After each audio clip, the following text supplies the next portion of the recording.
A glória é sua, Senhor. Ai, Shemaná, Shemaná. Oh, glória.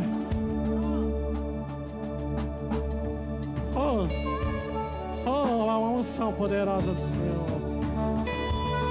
Há uma unção poderosa do Senhor. Há uma unção poderosa do Senhor. Há uma unção poderosa do Senhor. Aproveita. Ama, cheia. Aleluia. Abra comigo a sua Bíblia. Segundo livro de Crônicas, capítulo de número 5.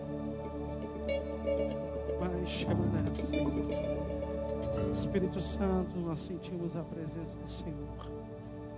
Capítulo 5 de Crônicas.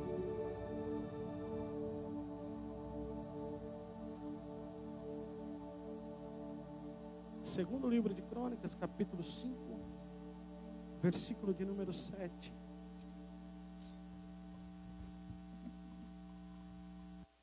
Quantos acharam, digam amém. Aleluia.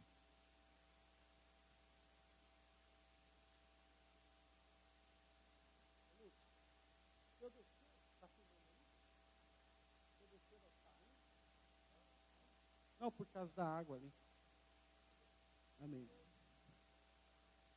Não, só porque aqui tem um lugar para segurar a água. Capítulo 5, enquanto eu desço aqui, vocês vão achando aí, amém? Obrigado, pastor.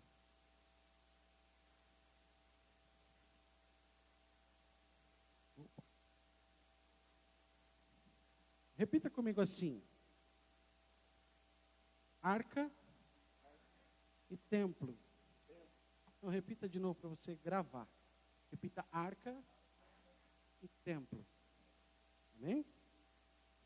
Olha só, capítulo 5, verso 7 diz assim: e os sacerdotes trouxeram para dentro da arca do pacto do Senhor, até o seu lugar, ao oráculo da casa, ao lugar santíssimo. Repita comigo: lugar santíssimo, bem debaixo das asas dos querubins. Amém? Nós vamos caminhar um pouquinho nesse texto, tá? Se quiser deixar a sua Bíblia aberta, nós vamos fazer a exposição da palavra. E eu creio que o Senhor vai falar conosco nessa noite, vai continuar falando, porque o Senhor já está falando, né? O Senhor está aqui presente. Feche seus olhos por um minuto. Senhor, meu Deus e meu Pai, eu te exalto, porque o Senhor é bom e a sua fidelidade é para sempre.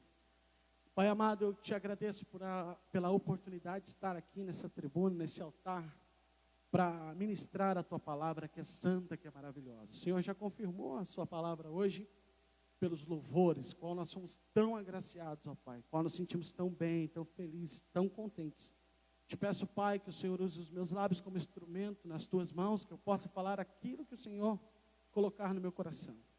E que nós possamos sair daqui, ó Pai, entendendo a tua palavra, entendendo o que o Senhor tem para nós. É o que eu te peço, no nome de Jesus. Amém.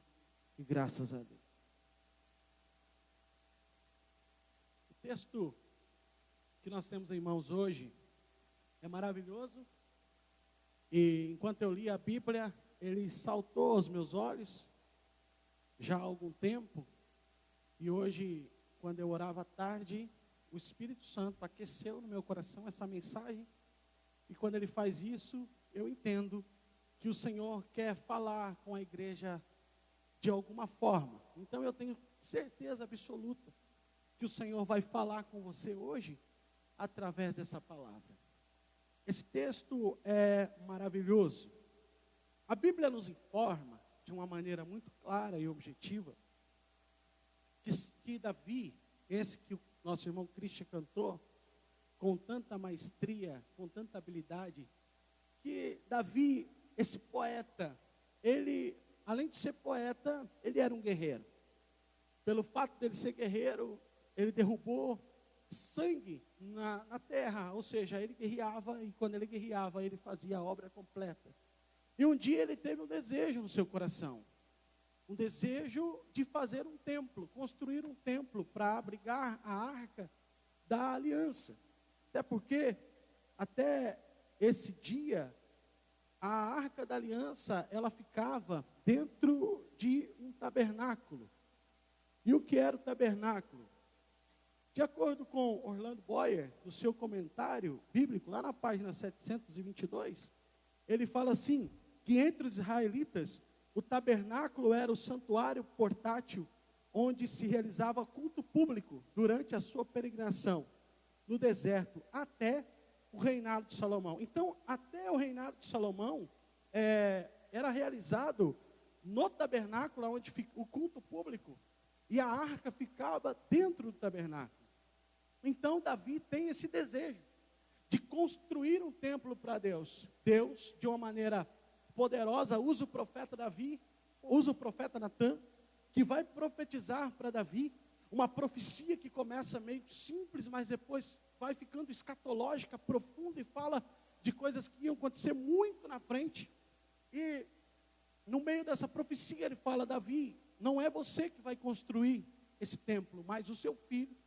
O filho que você tiver vai construir esse templo. Por quê? Porque Deus se agradou daquela ideia.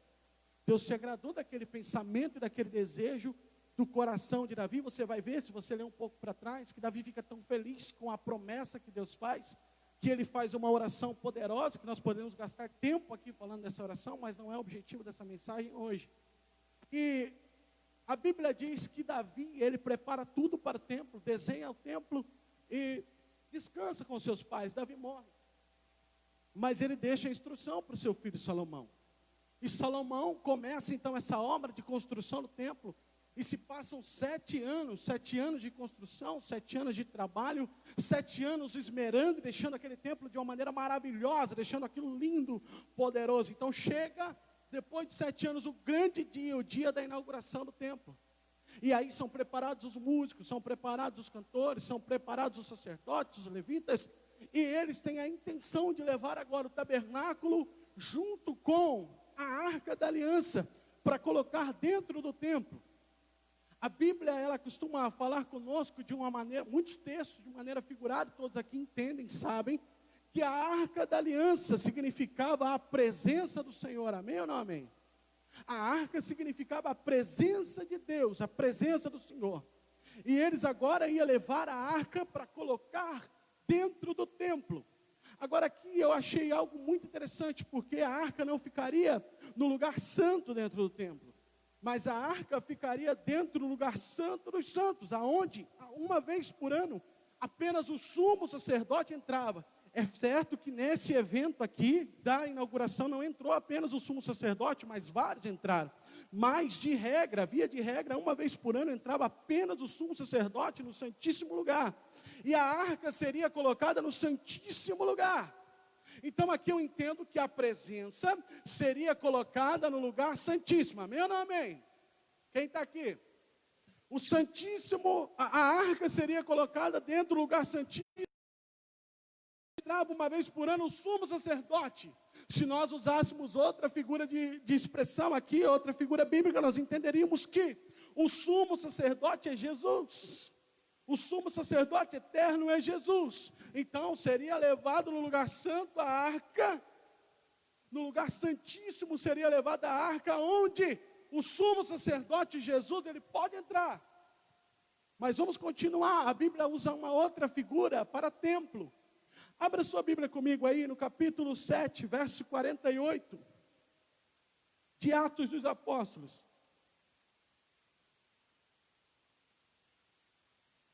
Olha que interessante. A Bíblia diz assim: mas o Altíssimo não habita em templos feitos por mãos de homens, como diz o profeta. Atos capítulo 7, verso de número 48. 1 Coríntios capítulo 3, verso 17, diz assim: se alguém destruir o templo de Deus, Deus o destruirá. Porque o templo de Deus, que sois vós, é santo. Quem é o templo? Não entendi, quem é o templo? Vamos continuar.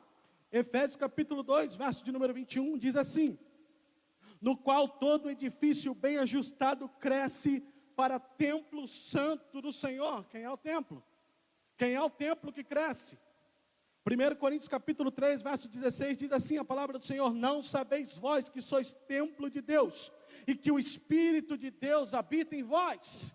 Quem é o templo? Então nós temos três figuras aqui. Olha só, preste atenção. Nós temos a figura da arca, que significa a presença de Deus. E nós temos a figura do sumo sacerdote, que pode entrar dentro do templo, no lugar santíssimo. E a arca seria colocada no lugar santíssimo. E nós temos a figura do templo, que somos nós. Ou seja, nós somos o templo que recebemos a presença, que é trazida pelo sumo sacerdote Jesus Cristo Nazareno. Aleluia, não, você não entendeu. Você é o templo e a presença é colocada onde? No lugar mais importante do templo. Ou seja, quando o sumo sacerdote entra, ele leva a presença para o lugar mais importante da sua vida. Oh, aleluia, aleluia. Ei, Jesus Cristo, ele diz em Apocalipse capítulo 3, verso de número 20, eis que estou à porta e bato, e se alguém abrir a porta, entrarei e cearei com ele. Oh, aleluia. O sumo sacerdote, ele entra no templo, ou seja, Jesus em você, amém ou não amém? Quando a presença de Deus ocupa o lugar mais importante da nossa vida, alguns efeitos acontecem. E é sobre isso que eu vou pregar nessa noite. A presença de Deus entrou no templo, amém ou não amém? Então você vai viver alguns efeitos. E eu vou falando aqui, você vai se identificando, fala, olha, esse efeito está acontecendo. Aí você pensa, esse efeito não está acontecendo. Será que a arca está no lugar central? Será que ela está no lugar mais importante? Será que a presença de Deus ocupou o lugar mais importante? Vamos para o verso de número 10. Verso de número 10, capítulo 5, verso de número 10.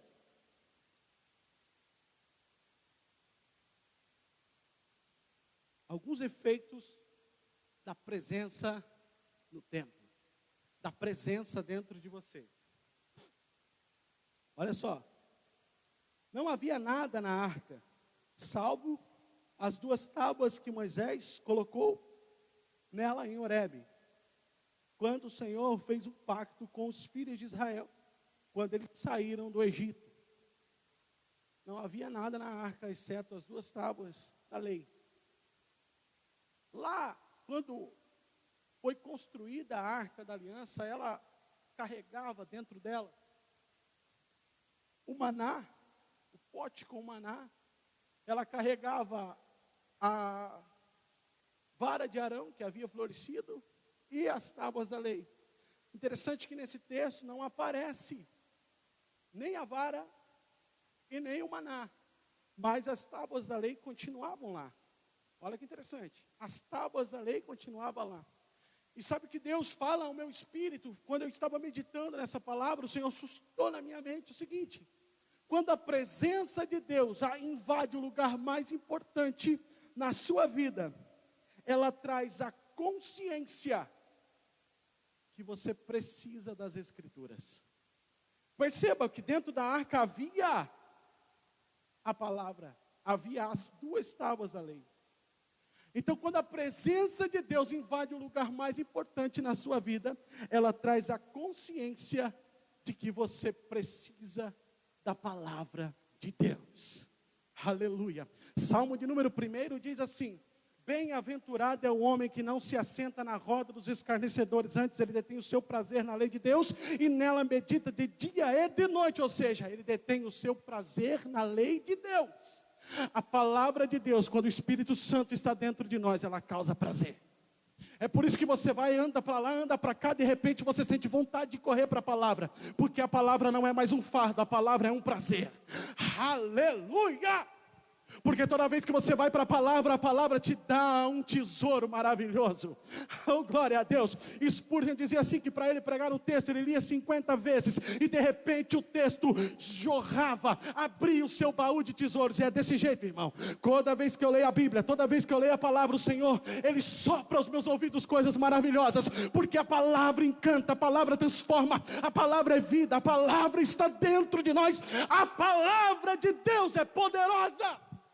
Onde enquanto nós meditávamos na palavra, a palavra vivificava em nós e nos instruía. A palavra falava, ei, é por aqui, é por ali, é por ali. bem-aventurado é o varão que não se assenta na roda dos escarnecedores, antes detém o seu prazer na lei de Deus e nela medita. Que hora? É o tempo todo que você tem oportunidade, corre para a palavra, corre para a palavra. Mais interessante, porque você medita de dia e de noite, e aí você é comparado a uma árvore. Pois ele será como uma árvore plantada onde? Junto ao ribeiro, ou seja, perto da água. E essa árvore, na estação própria, dá o seu fruto, ou seja, quem tem palavra dá fruto. Eita! Estou sentindo a presença de Deus. Estou sentindo a presença do Altíssimo na palavra. Na palavra, não preciso forçar o texto, a palavra vai entregando os tesouros. A palavra vai entregando os tesouros, você vai pegando, aí está pegando, amém ou não amém? Quem está pegando? Quem está pegando? Aleluia! Ei! É como a árvore frutífera que na sua estação começa a dar fruto. E a Bíblia diz assim, e as suas folhas são verdes, quando você tem a palavra. Quando a presença traz a palavra, você é uma árvore frondosa. Além de você ter fruto, você tem sombra. As pessoas vão começar a correr para entrar debaixo, para dizer, ei, tem fruto e tem sombra. Ai, cheba, andar, serra. E eu vou dizer mais uma coisa, aquele que habita no esconderijo do Altíssimo, a sombra do Onipotente, ele pode descansar. Aleluia, a palavra é poderosa, a palavra é poderosa. Olha só, olha esse texto aqui, Salmo de número 119, versículo de número 11. Guardei a tua palavra no meu coração, para eu não pecar contra ti. Quando eu guardo a palavra no meu coração, aleluia, quando ela está guardada no meu coração, eu não peco porque tem alguém apontando que eu não devo pecar, não. É porque a palavra está no meu coração e eu amo a palavra. E por causa do amor que eu tenho pela palavra, eu vou viver uma vida de santidade. Porque a palavra diz que sem santidade ninguém verá o Senhor. Sem santidade não tem como. É por causa da palavra. Olha que interessante, Hebreus capítulo 4, versículo de número 12. Isso aqui comprova a minha tese. Presta atenção.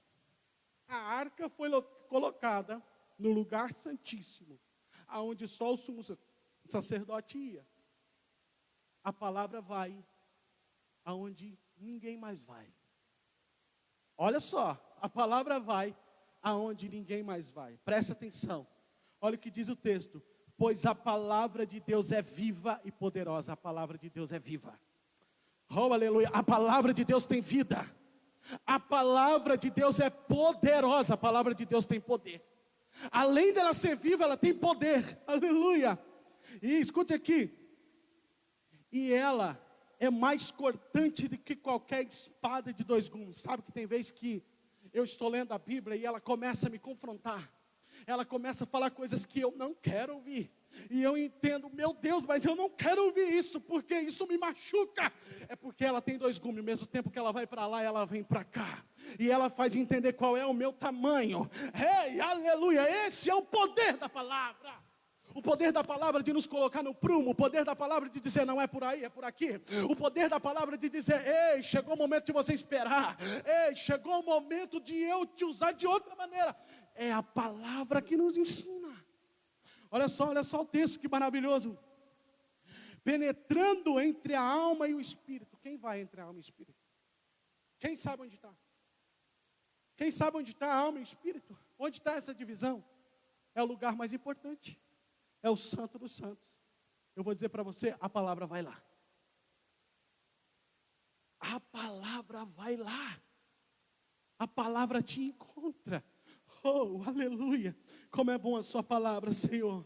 Olha só, entre juntas e mêdulas, trazendo luz até os pensamentos e desejos mais íntimos. Por que a palavra te constrange? Porque ela traz luz até aquilo que está escondido. Ai, eu vou repetir. Trazendo luz até os pensamentos e desejos mais íntimos. Porque a palavra te confronta. A palavra te confronta. A Bíblia fala no livro de Romanos, capítulo 3. Eu não vou me lembrar o versículo, mas diz que haverá um tribunal. Amém ou não amém? Aonde serão julgados os segredos dos homens. Quem conhece o segredo dos homens? Deus. E através da palavra, esses segredos são demonstrados. Por quê? Porque você também conhece o segredo. Deus conhece, mas você conhece. E quando você vê a palavra, quando você lê a palavra, você confronta. Como está a sua vida? Porque eu vejo o que está por fora, nosso pastor vê o que está por fora. Mas Deus, como foi lido no começo do culto, Ele sonda o nosso coração. Ele sonda o desejo do nosso coração. Ele sonda a nossa intenção. Esse é o nosso Deus. Então, quando você tem a presença, você tem consciência da importância da palavra na sua vida. Amém ou não amém? Versículo de número 11, vamos mais um versículo, acho que ainda dá tempo. Versículo de número 11, olha só. E sucedeu que quando os sacerdotes saíram do lugar santo, pois todos os sacerdotes que estavam presentes foram santificados, portanto não observaram a sua equipe. Grifa na sua Bíblia assim, foram santificados. Pode grifar, grifa na sua Bíblia. Para depois você ler com calma, estudar com calma. Segundo efeito, segunda consciência que a presença no lugar mais importante traz, é que é necessário ter uma vida de santificação. Vou repetir para vocês entenderem. Segundo efeito, é necessário ter uma vida de santificação. Porque para entrar no lugar santo, para entrar naquele lugar, tinha que ter santidade. Amém ou não amém? Quando você tem a presença dentro de você, você entende que você tem que ter uma vida de santidade, porque você carrega a presença do onipotente Senhor. E sem santidade ninguém verá a Deus. Quando a nossa mente é transformada, Romanos capítulo de número 12, quando a nossa mente é transformada, a gente passa por um momento de viver uma nova vida. Uma vida com Cristo, diferente da graça escandalosa que diz que você pode fazer qualquer coisa. A Bíblia nos informa que quando nós somos salvos em Cristo, a nossa mente se transforma e nós começamos a viver uma vida de santidade, não porque estão impondo, mas porque nós amamos o Senhor. E a partir daí nós vamos viver uma vida de santidade perante o nosso Deus, porque Ele colocou em nós esse desejo de ser santo, de buscar a santidade. Terceiro lugar, terceiro efeito, só para nós correr no texto, verso 12 e verso 13. Vamos ler. Olha o que a Bíblia diz nos versos de número 12 e 13.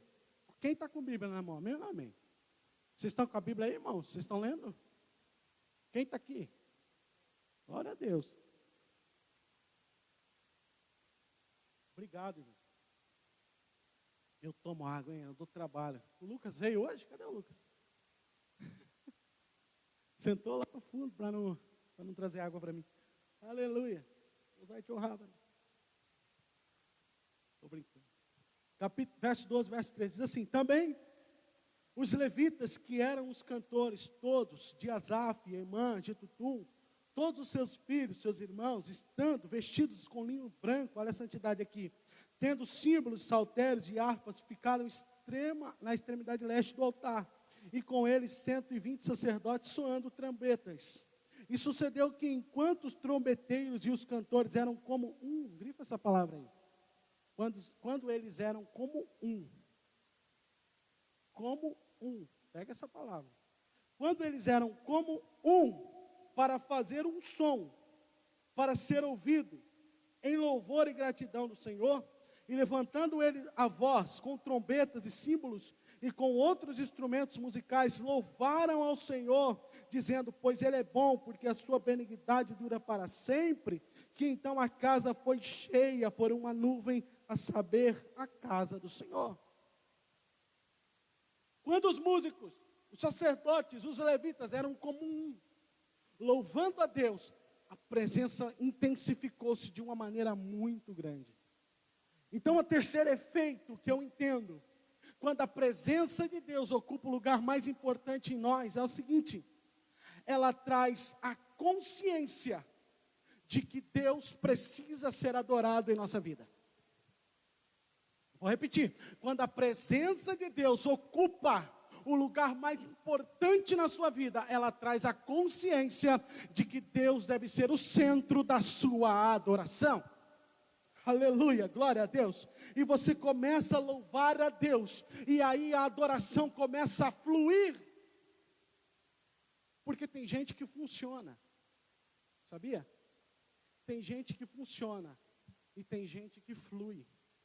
E eu orei a Deus, eu tenho orado a Deus e dito para o Senhor: Senhor, eu não quero funcionar, eu quero fluir. Porque quem funciona faz certo, mas quem flui, ele vai com a onda dizendo: Senhor, eu estou aqui, ó, eu estou aqui surfando para onde o Senhor quiser me levar. Oh, aleluia! Ei, quando você adora a Deus, você não está funcionando, você está fluindo na presença de Deus. É por isso que aonde você chega, aleluia, você não sente o peso. Por isso que quando você está com 5 pessoas para pregar, é a mesma coisa que se tivesse com uma multidão. Por quê? Porque você não está funcionando, você está fluindo. Oh, aleluia! Porque quando você abre a palavra, ela não funciona, ela flui. Oh, glória! Aleluia! Ela começa a fluir, ela começa a jorrar. Ei, se você estiver fazendo uma coisa, funcionando, repense e ore a Deus e fale: Senhor, eu não quero funcionar, eu quero fluir na adoração. Porque quando você começa a fluir na adoração, começa a se intensificar, a nuvem de Deus desce e a casa é cheia. A presença estava no lugar santíssimo, mas a casa ficou cheia da nuvem. Ai, meu Deus! Não, você tem que entender isso aqui. A presença estava no lugar santíssimo, mas a nuvem encheu toda a casa. Ou seja, quando a presença está no lugar santíssimo, começa a fluir de tal maneira, oh aleluia, que não cabe apenas em um lugar, ela toma todo o seu corpo. É por isso que você está ouvindo essa palavra aqui. Eu sei que tem gente que está arrepiando de baixo em cima. Não é porque eu estou te emocionando com a minha voz, não, é porque a presença de Deus, ela flui pelos seus poros. Oh, aleluia. Por isso que lá no livro do Êxodo, quando a presença de Deus desceu sobre alguns, ela começou a encher, eles começaram a dançar fora do arraial. É por isso que quando você sente a presença de Deus, você começa a falar em línguas estranhas. Ei, é porque a presença começa a fluir. É por isso que você sente tanta glória de Deus. É porque a presença está ocupando o lugar santíssimo. Aleluia. Aleluia. Aleluia. Tem vaso aqui? Tem vaso aqui? Tem vaso aqui? Tem vaso? Oh, aleluia. Estou me sentindo um pregador pentecostal. Nós somos. Ó, esse copo está quase cheio. Se eu enchesse ele ia derramar. Se fosse um vaso enchendo, ele ia derramar. Ou seja, quando a presença de Deus está dentro de você, e você começa a fluir em adoração, ela vai transbordar. Oh, aleluia. E Reis traz uma palavra assim dizendo: ei, que enquanto tiver vaso, o azeite vai transbordando. Aqui dentro, enquanto tiver vaso, mesmo você estando longe um do outro, enquanto tiver vaso, o azeite vai transbordando. Oh, o azeite só para se acabar os vasos, mas o azeite, se tiver vaso, ele continua transbordando. Tem vaso aí? Tem vaso aí? Enquanto tiver vaso, você vai transbordar. Oh, aleluia. O louvor era um só. Quando eles se uniram em adoração, quando essa igreja se une em adoração, o inferno bate em retirada. Quando essa igreja se une em adoração, ei, balança tudo, o inferno se recua. Sabe por quê? Porque a adoração, aleluia, ela atrai o coração de Deus. Oh, aleluia, aleluia, aleluia. Sentindo a glória de Deus. Sabe por quê? Porque a arca entrou dentro do templo. A arca entrou dentro do templo, irmão. Amém ou não amém? A arca entrou dentro do templo, sim ou não? Então ela vai começar a fazer efeito. Você não precisa estar no meio de uma multidão para fluir na presença. Lá dentro do seu quarto você começa a orar. E de repente você começa a se jogar no chão. Oh, aleluia, porque você está fluindo na presença, você não está funcionando como crente, você está fluindo na presença de Deus.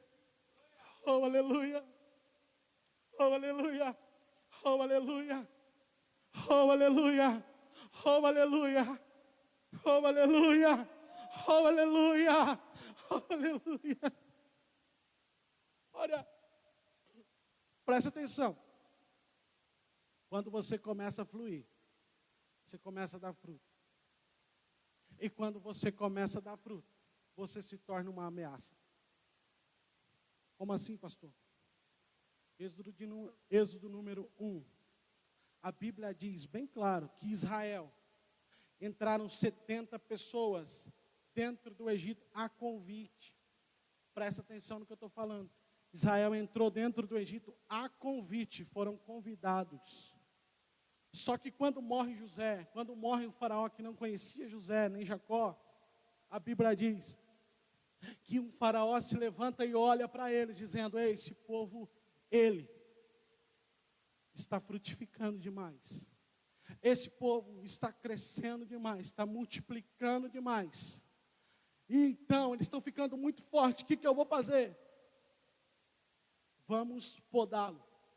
E Satanás usa essa estratégia quando você flui. Qual é a estratégia? Primeiro, um ataque frontal na sua mente. Por quê? Porque Israel, quando ele entrou dentro do Egito, quem disse que eles eram escravos? Hein? Israel nunca foi escravo. Mas quando eles entraram lá, o faraó disse assim, olha para os capatazes: afligia o povo ainda mais. E o povo do Egito afligia eles e escravizavam eles. Eles não eram escravos, mas o inimigo estava tentando colocar na cabeça deles que eles eram escravos. Aleluia. Às vezes o pecado tenta dizer assim: você é meu escravo, você não vai vencer, você não vai conseguir. Mas o Senhor fala assim: ei, eu já venci por você. Oh, aleluia. Oh, aleluia. Eu já venci por você, você vai vencer.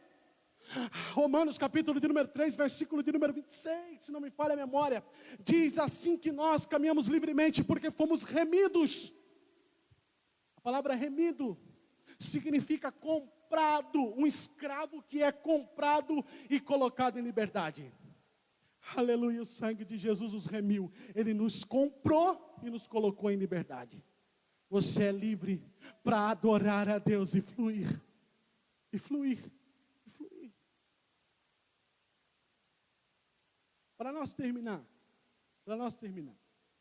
versículo de número 14, e nós vamos terminar. Olha o que está escrito, verso de número 14, olha que interessante esse versículo. De tal modo que os sacerdotes não conseguiam ficar de pé para ministrar, em razão da nuvem, pois a glória de Deus encheu a casa. Aleluia. A nuvem e a glória de Deus encheu a casa. E o Senhor falou em minha mente: pastor, você ouviu a voz de Deus assim, como um trovão? Claro que não, irmãos. O Senhor falou na minha mente. Ele me trouxe essa palavra ao meu coração. O Senhor tem me dado muitas flechas. E olha que interessante. As flechas ficam guardadas. Às vezes ficam 1 mês. Às vezes ficam 2 meses. E aí eu oro. E o Senhor aquece o meu coração. Fala: usa essa flecha. E eu sei que o Senhor está tocando em alguns corações aqui. Alguns corações aqui nessa noite estão recepcionando a presença. Estão recepcionando a arca. E a arca não entrou apenas no lugar santo. Ela entrou no lugar santo dos santos. Aleluia. Aleluia. Aleluia. Oh, olha esse efeito. E é o último, eu prometo para vocês. É o quarto. Quarto efeito que a presença, quando ela ocupa o lugar mais importante da sua vida, ela traz: a consciência do nosso real tamanho. Como assim, pastor? Ela traz a consciência do nosso real tamanho. Porque a Bíblia diz que quando a nuvem desce, que a nuvem entra naquele lugar, os sacerdotes não conseguiram ficar de pé, porque ninguém consegue ficar de pé diante da grandeza de Deus. Quando a presença invade, você entende que Ele é, e você é um servo. E o servo entende que ele tem que obedecer o seu Senhor. Se o Senhor mandar ele ir, ele vai. Se o Senhor mandar ele ficar, ele fica. Se o Senhor mandar ele para a direita, ele vai para a direita. Se ele mandar para a esquerda, ele vai para a esquerda, porque ele é servo. Paulo disse assim, Romanos capítulo de número 1, Paulo, servo, que significa escravo, chamado para ser apóstolo, enviado para pregar o evangelho. Olha o que Paulo estava dizendo: eu sou um escravo que recebi a honra de ser um apóstolo para levar a todo mundo as boas novas do evangelho. Oh, eu vou repetir para você gravar. Eu sou um escravo que recebi a honra de ser apóstolo, que fui enviado para levar as boas novas do evangelho. Ele entendia o seu real tamanho, porque quando a presença vem, a gente entende que não é por nossa fala, não é pela minha eloquência, não é pela minha oratória, não é porque eu faço você rir, faço você chorar, não, é porque Deus vai no seu coração e fala: ei, essa palavra está me alimentando, essa palavra está mudando a minha vida, eu vou sair daqui, eu vou aplicar, eu vou sair daqui, eu vou entrar no meu quarto, eu vou orar, e vou dizer: Senhor, a presença ainda não tomou conta de tudo em mim, mas eu quero que ela tome conta de tudo. Aleluia, aleluia. O que era essa nuvem? Eu termino dizendo: o que era essa nuvem? Vou dizer nas palavras de Moody. Olha o que ele diz. A nuvem representava a presença de Deus. A aparição do Cristo pré-encarnado em Êxodo capítulo 14, verso de número 19. Êxodo capítulo 23, verso de número 23. Ela guiava o povo quando da saída do Egito. Aleluia. Êxodo capítulo 13, verso de número 21 e 22. Ela enchia o tabernáculo mosaico. Êxodo 40, 34, 35. Aleluia. Essa nuvem marcou a primeira vinda de Cristo em Mateus capítulo 14, verso 5. E ela anunciará a sua gloriosa segunda vinda em Apocalipse capítulo 1, verso 7. Apocalipse 14, verso de número 14. Ei, a nuvem era a Shekinah de Deus que veio dentro do templo. A Shekinah vai invadir o templo. A Shekinah vai invadir o templo. Quantos querem receber a presença? Quantos querem receber a presença? Pastor, é impossível Deus tão grande habitar dentro de um homem como eu. Então eu vou mostrar para você um texto, só para você não dizer mais isso. Filipenses capítulo 7, versículo de número 5 a 11. Olha só, grifa na sua Bíblia isso aí, para você entender o negócio. Tenham a mesma atitude demonstrada por Jesus Cristo, que embora sendo Deus, não considerou que ser igual a Deus seria algo que devesse se apegar. Em vez disso, se esvaziou de si mesmo, assumiu a posição de escravo e nasceu como ser humano. Deus se esvaziou da sua grandeza e nasceu como ser humano. Aleluia! Olha só, ele nasceu como ser humano, e quando veio em forma humana, humilhou-se e foi obediente até a morte, e a morte de cruz. Por isso Deus o elevou ao lugar de mais alta honra, e lhe deu um nome que está acima de todos os nomes, para que ao nome do Senhor Jesus, todo joelho se dobre nos céus, na terra, debaixo da terra, e toda língua declare e confesse que Jesus Cristo é o Senhor, para a glória de Deus Pai. Quando a presença vem, a gente entende quem nós somos, e entendemos que temos que cair de joelhos perante a glória do Altíssimo, perante a glória do Senhor. Oh, aleluia! Oh, aleluia! Ele se esvaziou de si mesmo e entrou dentro de você. Olha para você, Ele se esvaziou de si mesmo e entrou dentro de você. E Ele quer ocupar o lugar mais importante da sua vida. O lugar mais importante da sua vida não é o seu trabalho. O lugar mais importante da sua vida não é o seu cônjuge e muito menos os seus filhos. O lugar mais importante da sua vida é o Senhor Jesus Cristo, o nosso único e suficiente Salvador. Ele é o lugar mais importante.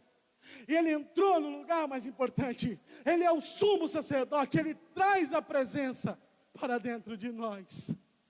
Concluindo o meu sermão dessa noite, agradecendo a Deus pelo privilégio de estar aqui, eu resumo tudo que eu disse, que quando entendemos que somos o templo e a morada do Senhor, nós recebemos a presença de Deus. E quando a presença de Deus ocupa o lugar de mais importância na nossa vida, ela causa efeitos extraordinários. Ou seja, a sua mente é transformada e você passa a caminhar como filho de Deus. A Bíblia diz em Jeremias, capítulo de número 33, se não me falha a memória, me perdoe se eu errei o versículo, mas diz que Deus com amor eterno nos amou. E por causa desse amor eterno que Ele nos amou, Ele nos atraiu. Oh, você foi atraído por Deus porque Ele te ama com amor eterno. Oh, aleluia. Não pense que você não é ninguém, porque você é amada e amado de Deus. Amém? Fique de pé comigo.